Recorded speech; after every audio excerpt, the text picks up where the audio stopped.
Dear Jeff, as I sit down to put my thoughts into words, I can't help but feel a mix of emotions swirling within me. Leaving you wasn't an easy decision, and I hope you understand that it's not about blame or resentment. It's about acknowledging the changes that have occurred within me, and recognizing that I owe it to both of us to address them honestly. Our journey together has been filled with moments of joy, laughter, and shared experiences that I will always treasure. From the early days of our relationship to building a life together, we've weathered storms and celebrated triumphs side by side. But somewhere along the way, I lost sight of myself amidst the familiarity of our routine. I want you to know that this decision isn't a reflection of your worth or our love for each other. It's about me needing to rediscover who I am outside of our relationship. I've spent so long defining myself in relation to you that I've neglected my own dreams and desires. Leaving you this letter is my way of being honest with both of us. I couldn't bear to see the hurt in your eyes or hear the pain in your voice as I try to explain these feelings. It's not fair to either of us to prolong the inevitable, and I hope you can find it in your heart to understand. I wish you nothing but happiness and fulfillment in the days ahead. You deserve someone who can love you wholeheartedly, without reservation or hesitation. And I hope that someday we can look back on our time together with fondness, grateful for the lessons learned and the memories shared. Take care of yourself, Jeff. You'll always hold a special place in my heart. I realize that what I'm about to say might come across as hypocritical and selfish, but the truth is, it is selfish, and that's why I've made the decision to leave. I crave the excitement of pursuing someone new, the thrill of a fresh romance, and unfortunately, you can't provide that anymore.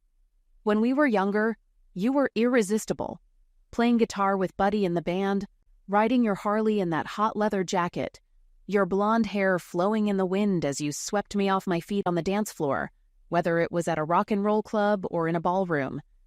You created beautiful paintings of me and the kids. But over time, we became complacent in our relationship. The gigs with the band faded as you took on coaching soccer. The Harley now sits idle in the garage beneath the kids' sports gear in front of the minivan, and my knees can't keep up on the dance floor anymore. Though you still have that beautiful hair. Now that the kids are grown, I no longer feel comfortable with the minivan lifestyle that you seem to have embraced. I want to assure you that I haven't cheated on you, and you remain the only man I've ever been romantic with. However, I have found myself drawn to other men. Before I considered any further actions, I felt it was necessary to end things with you. I couldn't bear the idea of betraying your trust by sneaking around behind your back. Jeff, I've always loved you too much for that. I'm certain our paths will cross again, but I have no desire to discuss this matter with you. I've already spoken with Sam and asked him to handle our divorce proceedings. He's prepared the necessary paperwork, leaving you with everything except my clothing and personal belongings, which I've already taken. I've also agreed to split my pension with you and take on half of our debts, excluding the mortgage. It's only fair, after all, I played a role in incurring those debts, and I want to ensure fairness. Please grieve in private so that when we attend events for the kids, we can avoid any unnecessary drama. However, I believe in fairness, so if you feel the need to respond, I promise to read your letter carefully and respect your thoughts. With love, Ellen. I pored over the note repeatedly, rooted to the spot in the kitchen where I found it. Tears hadn't come. Not yet. I was too numb. There were no signs of this impending revelation, no expression of dissatisfaction, no indication of desires unmet, no arguments, and no hints of another man in her life. We shared touches, kisses, smiles, all the gestures of a couple planning a future together. In fact, I had spent the past year wooing her, attempting to reignite our passion now that our youngest had left for college. I bought jewelry, only to be scolded for its expense. She preferred chocolate. I relinquished control of our closeness, believing I was causing her stress by initiating lovemaking. She insisted that holding hands sufficed. Perhaps she did drop a hint, but I brushed it off, attributing it to her adjusting to middle age. So there I stood, the last to realize. I grabbed a beer and stepped into the shower simultaneously. After finishing one, I reached for two more and returned to the shower, leaving behind a trail of water on her floors without fear of reprimand. I drank with determination to exhaust my stash, although like wine enthusiasts cellar their wines, I stored fine beers. While I didn't dent my beer collection, if I had, I'd have turned to my wines. However, I did make a significant impact on my consciousness.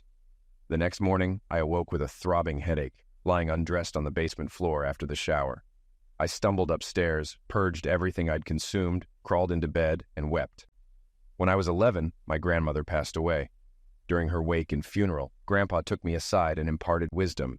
You have 3 days to mourn a loss. As God resurrected the dead in 3 days, you can resurrect your life. Cry, scream, vent your frustrations. When you're old enough, have a drink, engage in a good brawl, pray. Allow yourself these actions, then move forward. Honor the departed by progressing.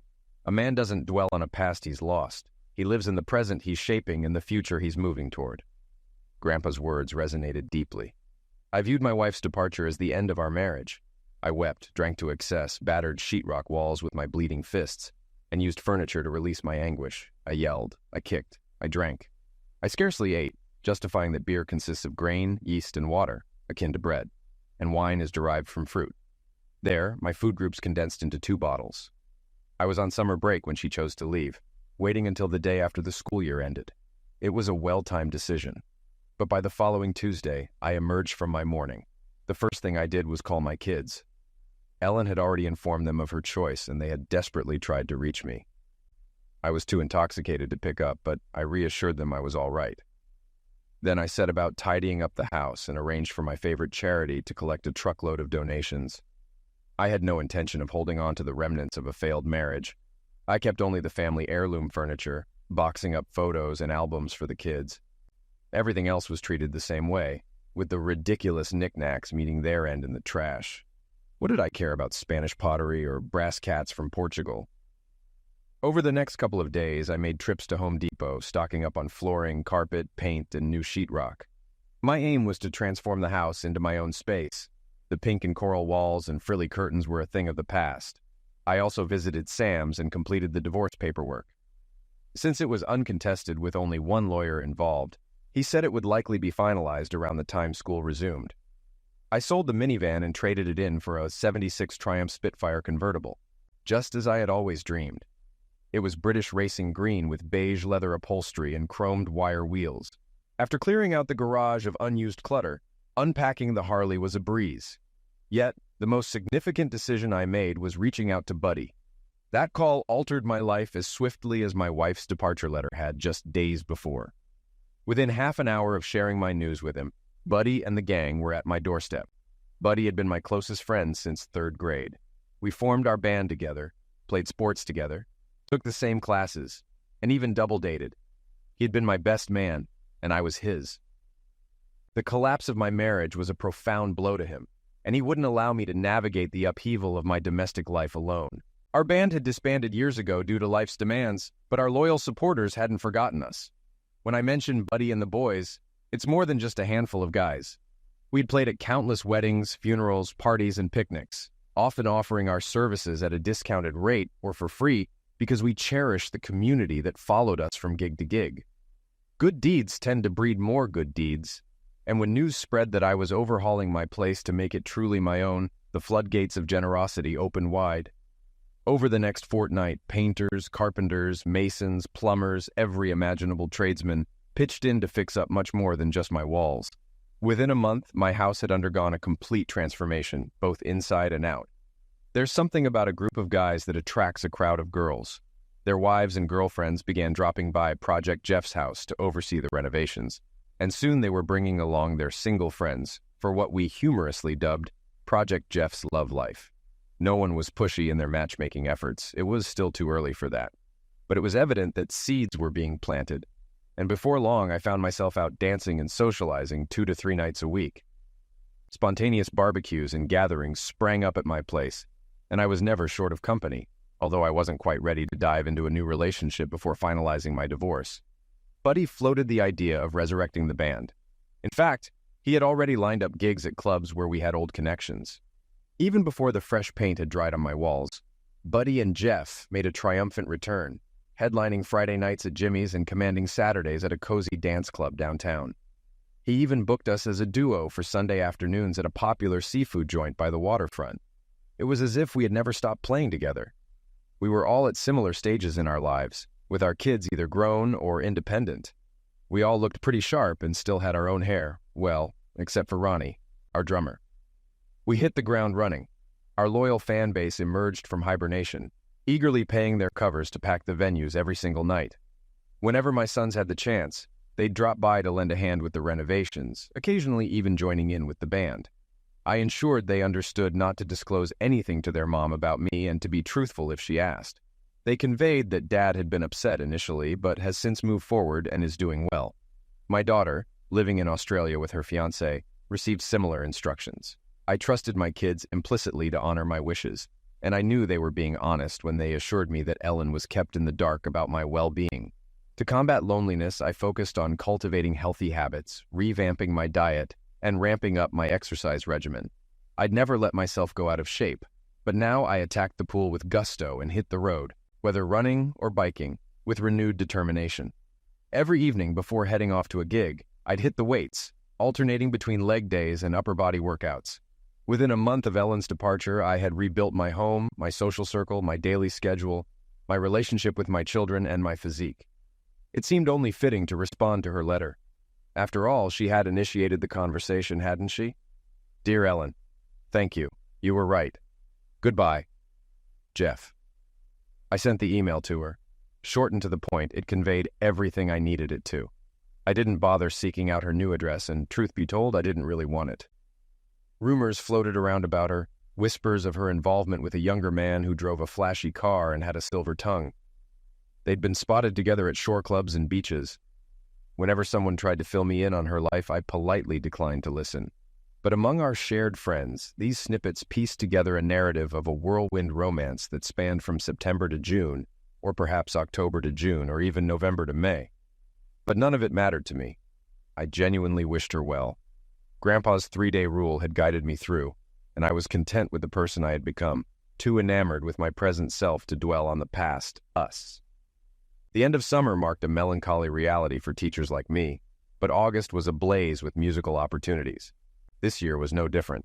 Buddy and I found ourselves booked for festival after festival straight through September. Labor Day saw us performing 2 to 3 times a day. The hectic schedule kept me from checking her emailed response. It wasn't a deliberate snub. I simply thought our exchange was meant to be brief, a way to tie up loose ends, just as she wanted. I was too engrossed in the whirlwind of events and having too much fun to bother with email. In fact, I had almost forgotten about my marital woes when Sam called with news that our divorce proceedings had expedited. As it turned out, a certain clerk with connections to a family court judge was a fan of our band. I was set to be officially single come Friday. After a month and a half of transformative experiences, Friday would mark my return to bachelorhood.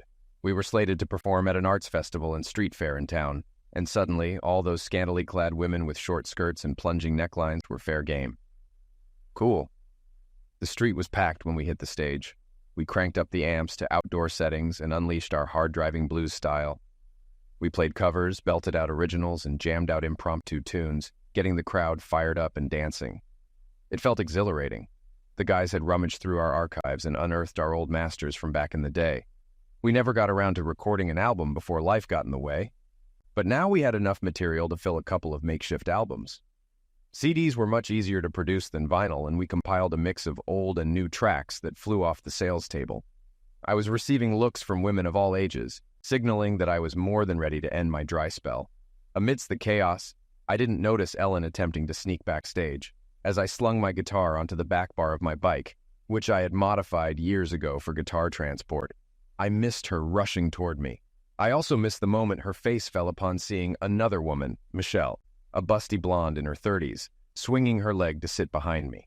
It was the first time in the entire 25-year life of my bike that someone else had occupied that seat. I didn't see a tear form in Ellen's eye as I drove away from her. I wish I had. Michelle was incredible.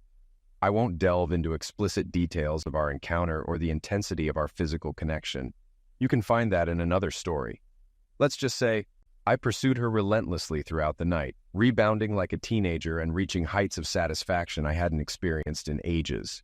I completely wore her out. By the end of the night, she thanked me for our time together. but suggested I not call her again, perhaps wary of the recovery time needed after our escapade. I knew I couldn't avoid Ellen forever, and I didn't. The next time I saw her was at our regular Friday night gig at Jimmy's. She walked in with her new companion and another couple, and they found a table and ordered drinks. As soon as I spotted her, I signaled to the band that we were deviating from our prepared set list. We had a tradition of playing American Woman whenever we spotted an ex-girlfriend in the crowd, and it was always the wronged guy who took the mic. It was our way of standing in solidarity with our friend. We firmly believed that dating an ex of one of us was off limits, and we never crossed that line. As I began playing the guitar riff in the slower, soulful style that Lenny Kravitz had popularized with his cover of the tune, I found myself enjoying American Woman more than ever before. Pouring my heart and soul into the lyrics, the guitar solos resonated with the crowd, igniting their energy. Unaware of Ellen's reaction, I didn't witness the moment her face fell upon realizing the song was directed at her, but Buddy's wife observed it. Later, she recounted how tears welled in Ellen's eyes as I sang lines like "Stay away from me" and "Go on and let me be," with emotions flowing freely. Ellen left before the song ended, barely maintaining her composure. Meanwhile, her companion and friends stayed behind, continuing to drink and dance into the night. It was evident that trouble was brewing in paradise. A week later, my older son paid me a visit with some intriguing news. It seemed Ellen and her boy toy had a falling out that same night. He was growing weary of her charms, while she struggled to keep up with the energetic lifestyle, both carnally and otherwise, of a man in his 20s. He voiced frustration over Ellen avoiding venues where we performed. Word had spread that the band was back in action, drawing crowds wherever we played. Additionally, he was displeased to learn that Ellen had relinquished her rights to our property in the divorce and had been planning to move into my house. I had suspected him of gold digging, but his audacity was staggering. Perhaps he was unaware of our prenuptial agreement, a precautionary measure devised by Ellen's father, who harbored suspicions about any man's intentions toward his daughter. I had readily agreed to it, as I had no intention of causing her injury. The agreement stipulated that if either of us left the marriage for greener pastures, we forfeited all rights to the family assets, leaving them entirely to the other party.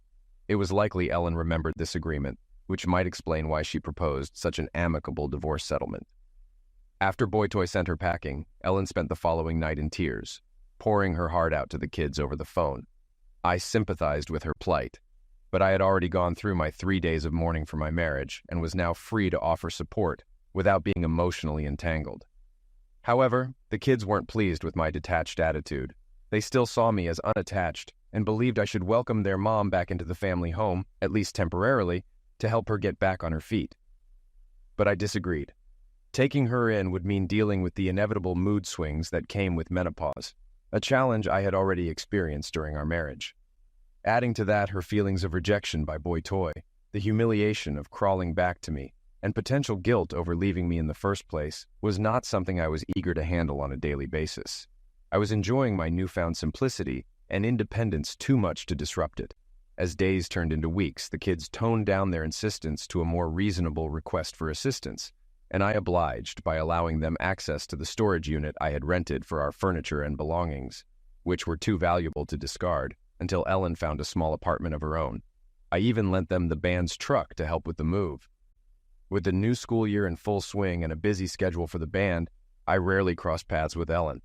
Although we both taught in the same district, we worked in different school buildings, so our encounters were infrequent, and when they did happen, I barely took notice of her. I had become a popular topic of discussion in the rumor mill, perhaps due to the frequent appearances of my Harley or sports car, or maybe it was my increased activity level spilling over into school life, or simply my newfound status as an eligible bachelor. But rumors held little significance for me. The band was thriving. My barbecue parties were legendary for their good times, and I never lacked female companionship. Content as could be, I found myself not missing married life in the slightest. Flying to France for Thanksgiving was a long-held dream of mine, coinciding with the release of Beaujolais Nouveau, and this year, Thanksgiving fell early enough for the calendar to align perfectly. As I packed my bags, I was taken aback when my son called the night before I left, inviting me to a Thanksgiving dinner at Ellen's.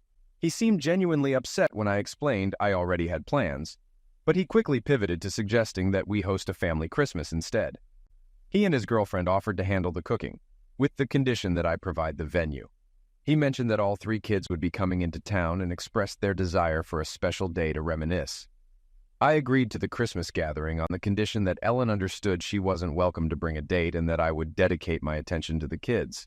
I was surprised to learn from my son that Ellen wasn't dating at all and was actually quite lonely. Despite this revelation, I didn't delve further into her love life. My primary concern was ensuring a harmonious family gathering, without any awkwardness caused by a new romantic interest. I extended the invitation for them to stay at my home for as long as they wished, preferring that all the kids stay together rather than in a hotel. However, my son expressed concern that Ellen might feel uncomfortable leaving while everyone else stayed on. After mulling over his words, I realized that this reunion would be the first time our family could all be together since the kids moved out. I acknowledged that Ellen belonged there too. So, invite her to stay as well, I told my son. But she'll have to accept sleeping in the guest room, as I don't think it would be wise for her to stay in her old room. If you bring guests, they'll need to share your room or find accommodations elsewhere. Thanks, Dad. This means a lot to all of us, my son replied gratefully. Christmas that year fell on a Saturday, and the festivities began on Thursday night as everyone arrived. My daughter and her fiancé flew in from Australia, while my son and his girlfriend drove in from Boston, picking up my youngest who was in college there. Ellen arrived about 10 minutes before them, and I observed her sitting in her car, seemingly nervous. Witnessing them all gather in the front yard, hugging and kissing, I couldn't help but feel a twinge of sentimentality for the first time since emerging from my 3 days of mourning. As the 6 of them entered through the front door, they were met with a warm and welcoming atmosphere. It occurred to me that neither my daughter nor my ex-wife had set foot in the house since I remodeled it, so there was an element of surprise in their homecoming.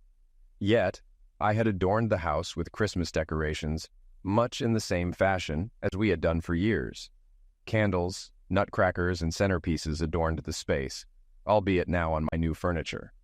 The Christmas tree, adorned with old ornaments collected from vacations and handmade ones from the kids' art classes, stood proudly in its customary place. I had added a fireplace during the renovations, and its warm glow added to the festive ambience.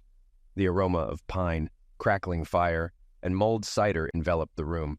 Plates of cookies and fudge dotted every available surface, and the table was set with the fine china that had been passed down from Ellen's grandmother as our wedding gift many years ago. It was evident that I had transformed our house into my home, and it was more than ready to host Christmas for my family. Despite everything that had transpired, they were undeniably my family. The kids, though grown, were still my flesh and blood, and despite our divorce, Ellen had held the key to my heart for most of my adult life. There was a flurry of excitement as they explored the house. I had restored the kids' bedrooms to almost exactly how they remembered, with minor updates such as toning down the hot pink in my daughter's room to a softer pastel shade.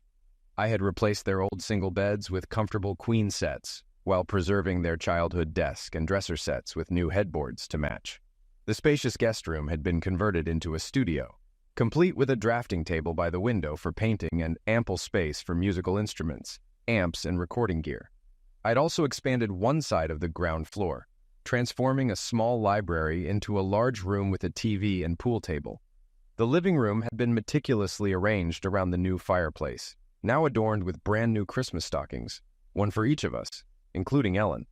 The sight of the stockings sparked an instant rush of nostalgia in the kids. With mischievous grins, they darted towards their stockings, and in that moment, it was as if time itself reversed, and they became carefree children again, eagerly diving into the holiday spirit.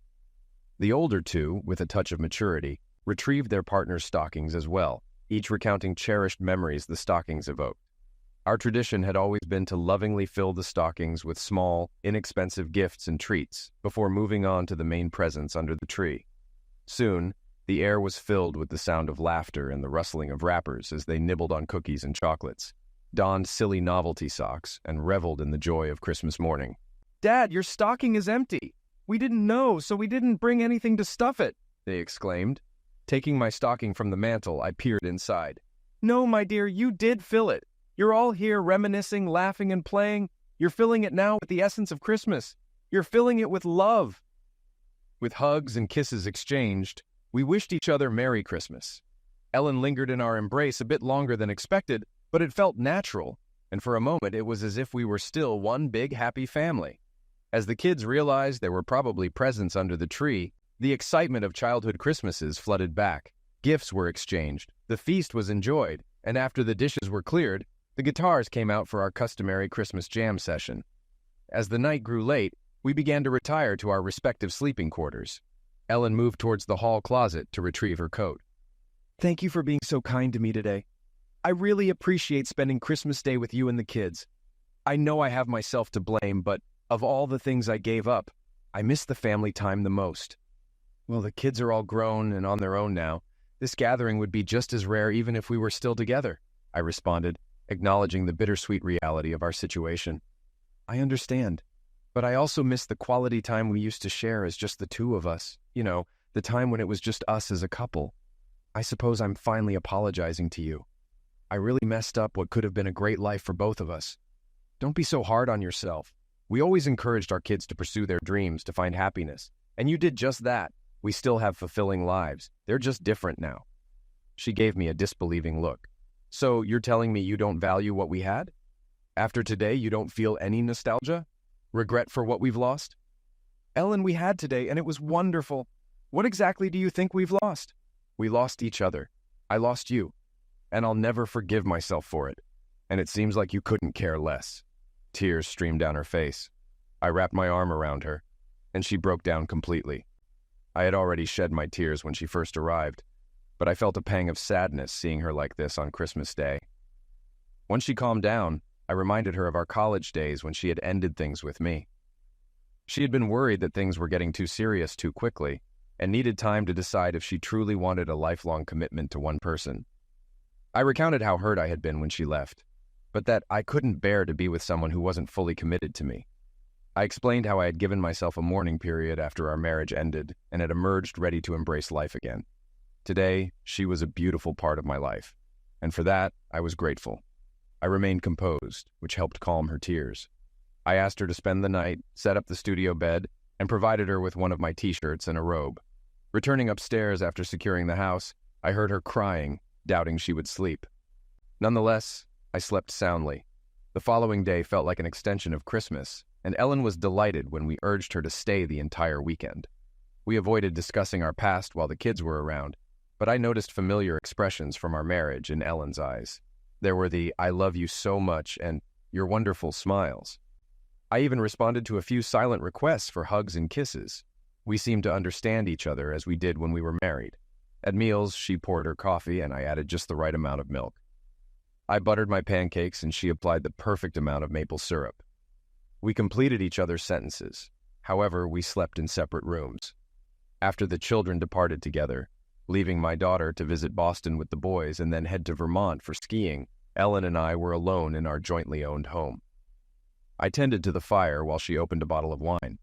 We sat and conversed, reminiscing, joking, and eventually delving into serious matters. "I acted foolishly, wrongly, and cruelly. I understand I can never fully make amends, and I don't expect your forgiveness, but I do want to apologize. I hope we can at least be friends again. You weren't just my husband. You were my best friend, my confidant, my most trusted ally, my partner in mischief, and I miss every part of you dearly." I smiled at her, and the floodgates opened. Ellen spoke eloquently, recounting how she fell into boredom, realizing now that she had pushed me away to create the passionless void we both endured.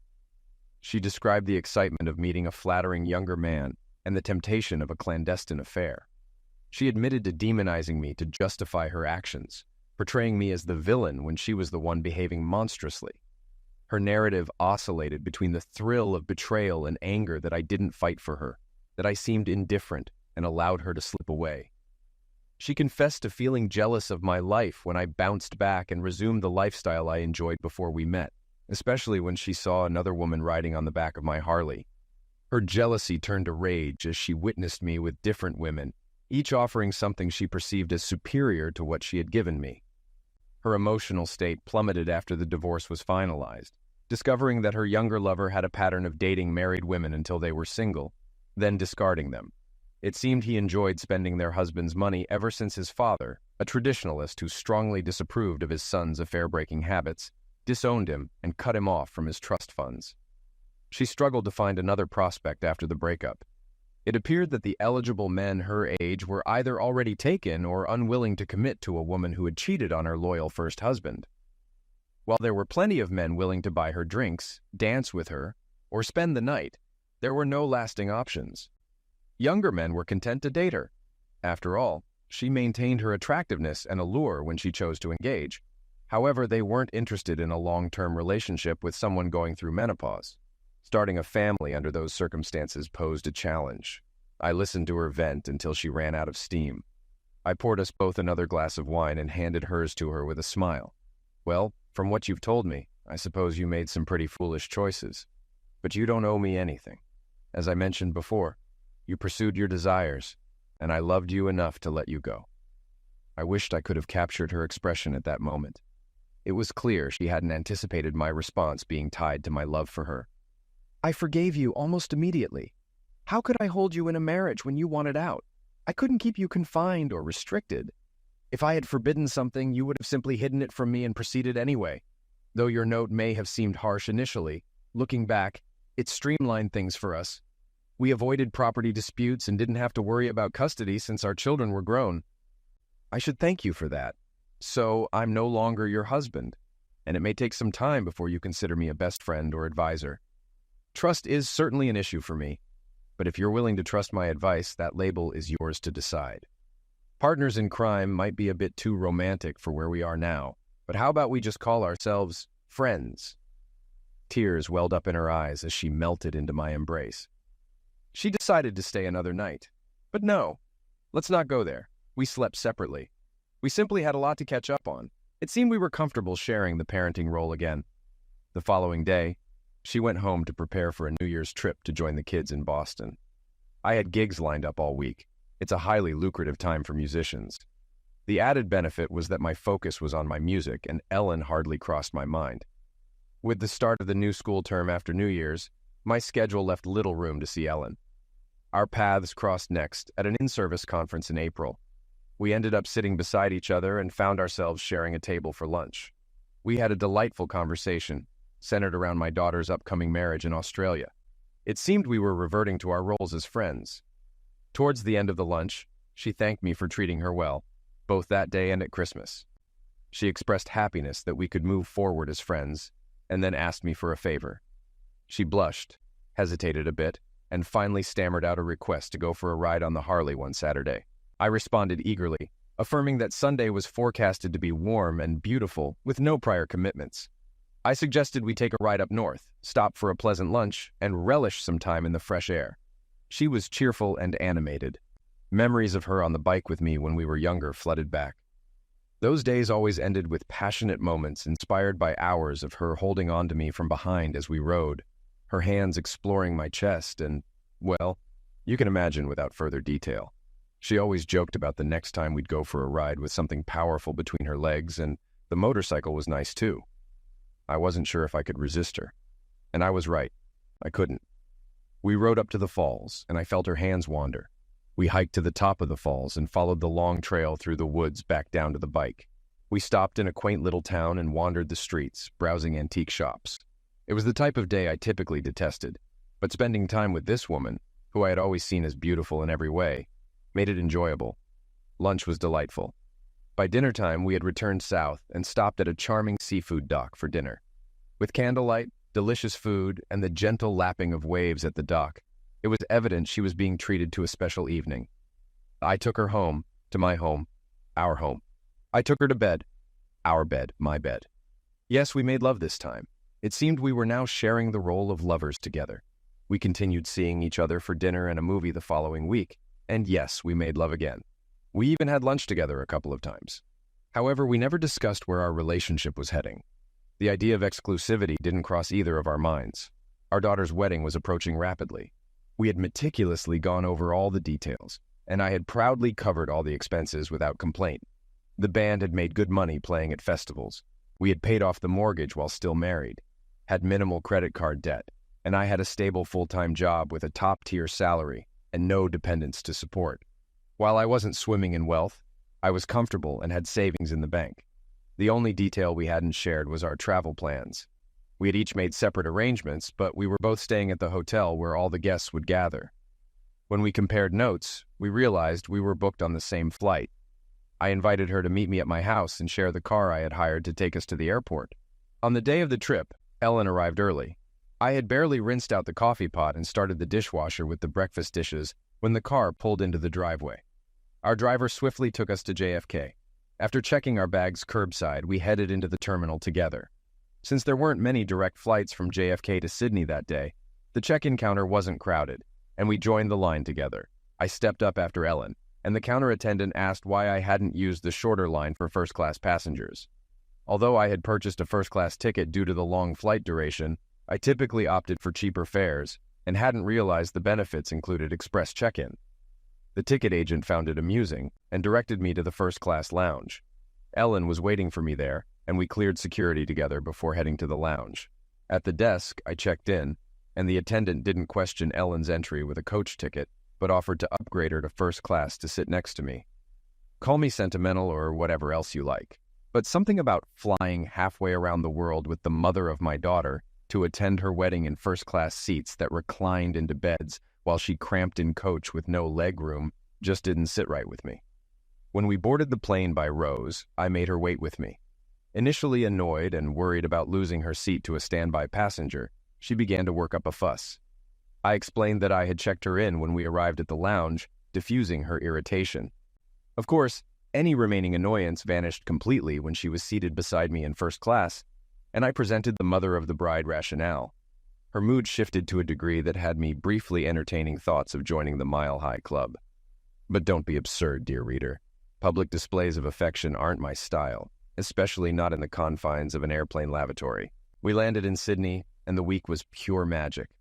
We toured, visited, and, best of all, witnessed my daughter embark on her own marriage journey. I can't express enough how proud I felt uttering my sole line, "Her mother and I do," as I gave her away after walking her down the aisle.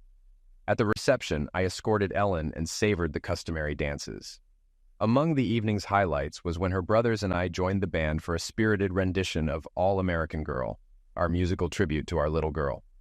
Following the festivities, Ellen, the boys, and I convened in the hotel lounge. One of them cut to the chase. "So what's going on with you two?" "Nothing new, sweetie," Ellen replied. "Your dad and I are simply embracing our roles as your parents. We've moved past our past and are relishing life." "Is that all right with you?" "Yeah, Mom, it just seems like more than that. It seems like you're getting close again. Maybe even, I don't know, getting back together." "Honey, I'm not oblivious. I had a moment of insanity a while back and made a foolish mistake." "All right, I was foolish then. Incredibly foolish.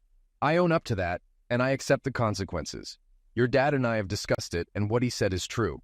Just like we always taught you, I made a decision. I left the relationship, and I accept the consequences." The boys turned to me for input. Having nothing further to contribute, I sat there with a smile, savoring a delightful local Australian ale. "Come on, Dad," Mom answered the question. "Do we get to hear from you?" "Boys, you should be grateful we didn't spend the week here hurling hurtful remarks at each other. I hear that's what divorced couples often do at events like this. Beyond that, I believe your inquiry generally delves into my romantic life, which is off limits. Didn't I teach you not to kiss and tell? So why would I? But Dad, you love Mom. It's obvious to all of us. And we're both old enough to understand when a girl says she wants to be just friends.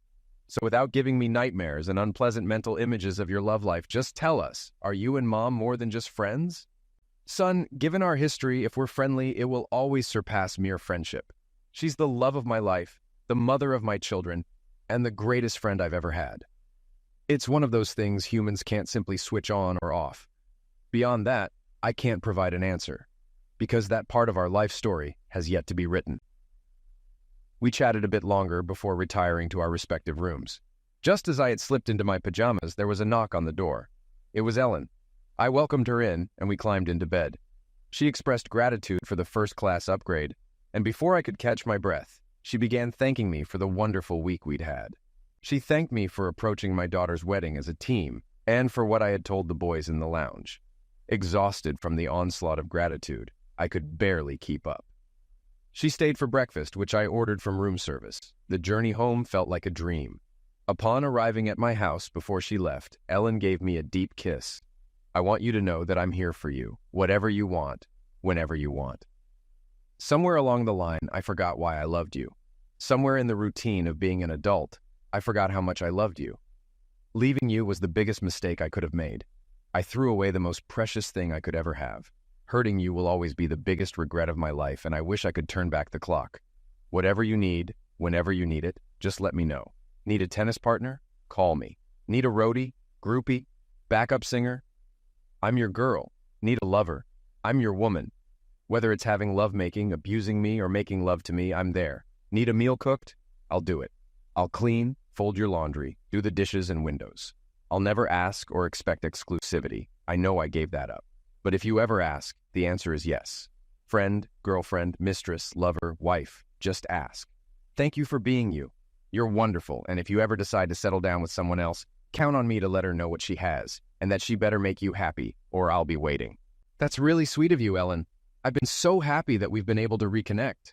I'm just not sure I'm comfortable putting labels on us. I don't know where we're headed. I'm just glad we're on this journey together, at least part of the time. I've spent my whole life living with women and usually doing their bidding. First my mom and sister, then right after college, marrying you. I kind of enjoy living in a home where I determine the colors and clutter levels. I like cooking my own food the way I like it, and having the fridge stocked with my favorites. I love playing in the band, and I have to admit, having an open lovemaking life has been good for me. I don't plan on changing that anytime soon. Do you remember the note I wrote in response to your letter? Yes, you said I was right, thanked me, and said goodbye. You didn't even sign it love. I meant every word in that note. You were right. We were stagnant and needed a change. The thank you and goodbye were sincere. Anything about love would have felt insincere and out of place. Anything else I could have said would have either been spiteful or made me seem like a pathetic beggar. I'm not good at that. So I wrote what needed to be said and left it at that. What needs to be written now, Tom? Not a thing. I've shown you everything you need to know. Yes, you have. You've shown me that you care. You've shown me you still find me attractive and hot even. You've shown me you want me. You stand by me where the children are concerned. You've shown you love me more than a casual lover, enough even to share dinner and breakfast. You enjoy my company enough to date me. You respect me and our history enough to upgrade me to first class, pay for our daughter's wedding completely without asking a cent from me, and to declare to our sons that I'm the love of our life. The only thing that seems to be missing is a more full-time role, being your wife. I want you to know I understand that and will never press you on that topic. I know I gave that right away, but understand that if you ever choose to ask, the answer is yes in advance, and I'll be praying every day of my life for the chance to say it. With that, she kissed me goodnight. Sure, I considered what she said. But come on, let's be realistic. I may be whipped, but why settle for just one? I had everything I could want. My own home, grown children, financial security, an ex-wife dedicated to winning me back who admitted she'd do anything anytime, a fit body with all my hair, a successful band and a Harley, and a steady stream of women vying to ride on the back of my bike and join me for after-parties. Sure, I loved Ellen enough, and there was that idea of having someone to share my golden years with. But really, maybe I'd change my mind when we hit 60, but not now. I didn't pen a Dear Jeff letter, so I didn't feel accountable for any consequences. I'd forgiven her, made amends, and my life was in order. So I dialed the number of that busty blonde who hopped on my Harley after the street festival and became my first post-divorce fling. She giggled when I asked if she was serious about never hearing from me again. Assuring me she was okay and up for a rendezvous, she invited me over. Even as I revved up the Harley to head to her place, I knew someday I'd propose to Ellen again, but that day wasn't today.